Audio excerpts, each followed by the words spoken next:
we've been past the point where all of this talk needs to be over. And if you've seen the thumbnail, you probably know what I'm talking about.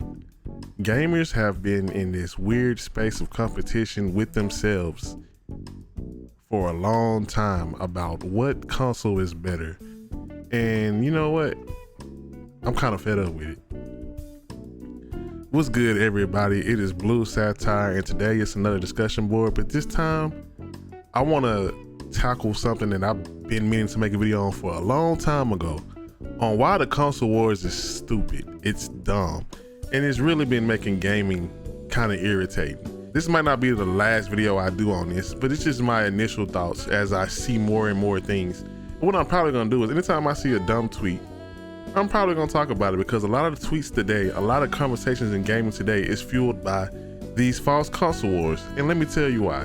But first, before we get into that, please like and subscribe, and let me know in the comment section, how do you feel about the console wars, and is there a reason for them to exist? And if you do feel like it is, what side are you on, PlayStation or Xbox? And it's a reason that Nintendo wasn't on the thumbnail, because that's what y'all tend to do a lot, is leave Nintendo out of this conversation. Shout out to Terrible Gaming 123. Make sure y'all go check out his YouTube link. He made that thumbnail.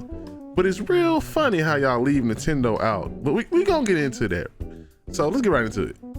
So if you've been keeping up with all this FTC bull crap, which is another console war type of thing, your boy Phil Spencer finally admitted defeat, that they lost the console wars in fucking 2023. Now, for those who've been around, who've been playing gaming, we all know that the console wars really don't exist. That's how I feel about this. The console wars really don't exist. That ended a long time ago. It really ended in the 2000s, but he admitted defeat now to kind of help his argument on why Xbox should buy this Activision Blizzard, why they should let that deal go through, because they lost and they're behind behind PlayStation and Nintendo. But first and foremost, the console wars has been over. I'm sorry, the console wars have been going on for a long time, but the first real console war that people even think of or remember is Nintendo versus Sega. Yeah, Atari and Intellivision went at it, but anybody cared about games back then. But I don't know if y'all remember when Nintendo and Sega used to go at each other's head. Like, they really went at it with the games, like making up slogans to slight the other companies. Sega always said Sega does when Nintendo don't. They tried to market it to where that was Nintendo's a baby system. And that's a long lasting effect of a console war thing, because even to this day, people falsely say that Nintendo's for kids, it's for families. And that's not true. Let me get into that real quick. It's not true. Nintendo makes games for family, which means for everyone.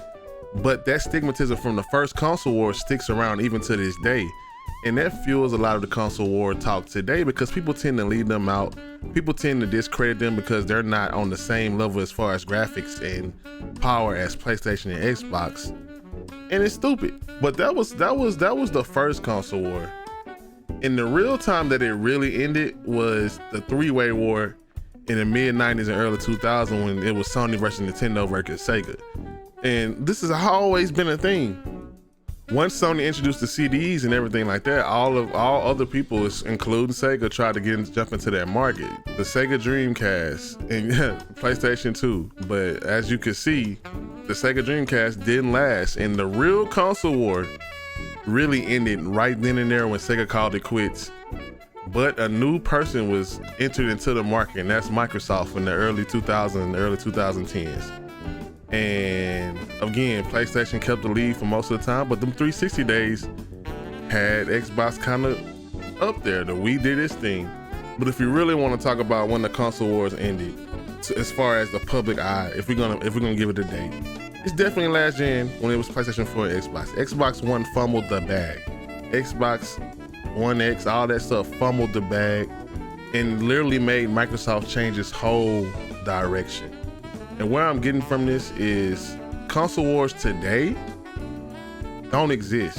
Console wars today has nothing to do with what they did back then. Back then, companies were going at it because they were trying to be the dominant force. And yes, they are still doing that, but they were a lot more hostile back then than they were now to get people on their side.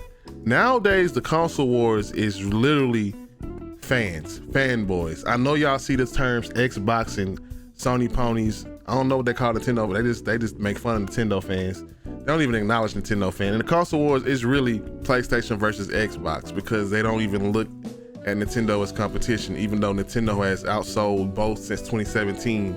And why I think it's stupid is because it's mostly people just wanting to see the other system fail. It has nothing to do with games.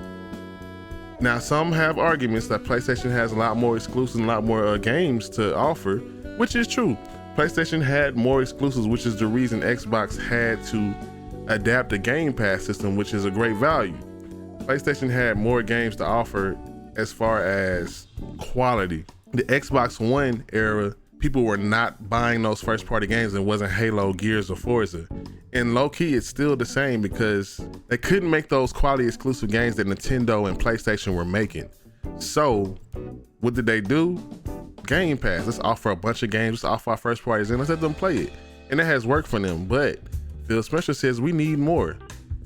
And if you can't beat them, buy them. And that's what we're seeing is Xbox, they're getting a bunch of companies, and this has sparked a lot of conversation. A lot of people are mad that Sony gets exclusives, and that's another thing with the console wars. Now, people always talk about exclusives are bad. Exclusives have been happening since the 80s, but because PlayStation has so many good games, have always had good games. Anytime a game is exclusive they're taking games from Xbox.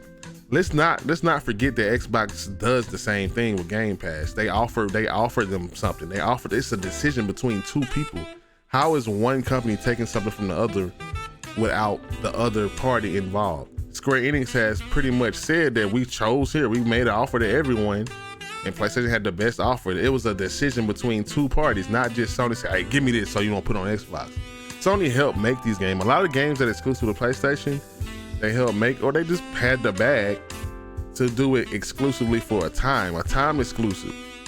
And the thing I'm tripping off of is people act like Microsoft couldn't do the same thing. They didn't do the same thing, therefore PlayStation got it first. Microsoft has way more money than PlayStation, and they made the decision not to make these deals that PlayStation are making. But you know what they did do? They said, okay, fine, we're gonna buy the whole company. And people use all of this as a war tactic to say which system is better. And it's so dumb because people are missing out on games. That's really why the console wars are stupid, because people have made gaming so toxic as far as interacting on Twitter, interacting on social media, reviews. The bias is so strong, and it really gives off broke, because and I'm broke too. I can't afford all these games. But we're in an era where there are so many games on different consoles and platforms. A lot more people have multiple platforms to enjoy the games. Those folks aren't talking. It's the people that get that system and they want to feel good about their purchase. They want to feel some type of supremacy because they chose this system, and they're missing out. People rep these consoles like it's the street, like they Bloods or Crips or something. It's a game thing. It's a suit. Xbox over here, throwing up gang signs, throwing up the X and the PS and the PlayStation. It's stupid. It's very stupid. Every system, every console has something to offer, but we get dumb tweets and dumb arguments every day because folks want to feel superior because of their purchase and not because they really believe it. What I think is that people have a fear of missing out, and in order to make themselves feel better about a game not coming to their console, about not having certain things, they have to show superiority when it comes to PlayStation and Xbox. And poor Nintendo they just be ignored, and that's fine because Nintendo is doing so great with just providing what they always do, and they stay out of it. Even now, when you come to console wars, they don't consider them because they're not powerful. They're not the high value. They're not the high powered system, so nobody cares about that. It's really dumb. Like I said, the console wars are dumb. This is really a rant. Ain't no order to this video at all. I'm just talking. I'm just letting you know I'm pretty much fed up with this console war stuff, because it's getting tiring just seeing all these arguments. You can't have an opinion. You see in reviews that it's biased. Like even when you look at games like Forspoken versus like people use games failures. They celebrate failure. They celebrate people not getting things in the name of the console wars, and that's so stupid. they're happy that, and this what this whole Activision Blizzard thing is. One side, PlayStation, oh, y'all ain't get it, haha, bragging about not getting it. But at the end of the day, the games will still be available to everybody. On the other side, Microsoft's like, haha, we took your games from you. Now we getting on Game Pass and y'all not getting on PlayStation. You're gonna have to come over here. Why do you care if you got somewhere to play it at? And that's my thing. It's stupid. I'm probably get more into this. This is probably a very unorganized video. My thoughts was all over the place. That's just, look, it's just a rant. I wanted to give y'all how I felt fully. I wanted to give y'all straight, no writing, no just how I've been feeling about it. So if you want more videos like that, let me know. But other than that, I'm probably gonna make some more videos on the console wars, and I'm probably gonna stick to one topic and make them a little bit shorter. But this is really just an introduction to how I'm feeling about the console wars right now. So let me know in the comment section, how do you feel about the console wars? Is it getting on your nerves? Is it stupid? Do you disagree? Do you think we should pick one side? Do you think Nintendo doesn't count? What do you think in the comment section? Let me know. I appreciate y'all for coming through, and there'll probably be some more videos on the console wars coming up, because I see something stupid every day. And if you see something stupid, or you see an opinion you want to see from me, or you have an opinion you want me to make a video on, let me know. That's it. That's all for me. Y'all have a good one. Bye bye.